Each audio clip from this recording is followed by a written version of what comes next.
కూలీ సినిమా 100. ఏయ్ మా అన్న ఈయన పేరేదో ఉందిరా, ఫోటో చూసి ఈయన పేరేంది మర్చిపోయానే, సారీ అన్న. సోది లేకుండా ఒక ముక్కలు చెప్పేస్తాడు ఈయన రివ్యూ అని చెప్పి, ఒక ముక్కలు చెప్తా అని చెప్పి గంట సేపు చెప్తాడు. సోది లేకుండా ట్రై చెప్దాం, వస్తుందాం చూద్దాం. సోది లేకుండా రివ్యూ. అదిగో వచ్చాడు మహిదర్.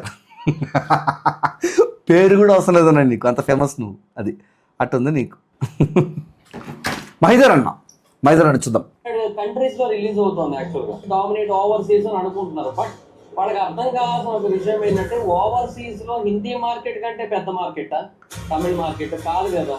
సో కానీ ఇప్పుడు ఈ పాయింట్ మీద మాడదాం అనుకుంటే, యా హిందీ మార్కెట్ కన్నా పెద్ద మార్కెట్ కాదు తమిళ మార్కెట్, కానీ కూలీ is also releasing in Hindi కదా, దానిలో కూడా పోతాను. బట్ యా ఓవరాల్ చూసుకుంటే హిందీ యాక్టర్స్ వాళ్ళు, హృతిక్ రోషన్ ఉన్నాడు, అది ఆ మార్కెట్ ఎక్కువ ఉంటుంది. లోకేష్ కనగరాజ్ ఫిల్మ్ కాబట్టి దాన్ని తీయడానికి లేదు. అలా అని అది బెటరా ఇది బెటరా, let's see the result will speak. ఉన్న హిందీ మార్కెట్ ఏదైతే ఉందో దట్ ఈస్ హ్యూమాంగస్. ఎంత ఆమీర్ ఖాన్ ఉన్నప్పటికీ కూడా బాగా డామినేట్ కొంచెం ఎక్కువ ఉంటుంది బాక్స్ ఆఫీస్ దగ్గర. ఒక్క హిందీ బెల్టర్ ఉంటే ఈ సినిమాకి అరౌండ్ 800-900 కోట్ల క్రాస్ వస్తుంది. స్టాట్స్తో మాట్లాడుతున్నాడు కాబట్టి చూద్దాం.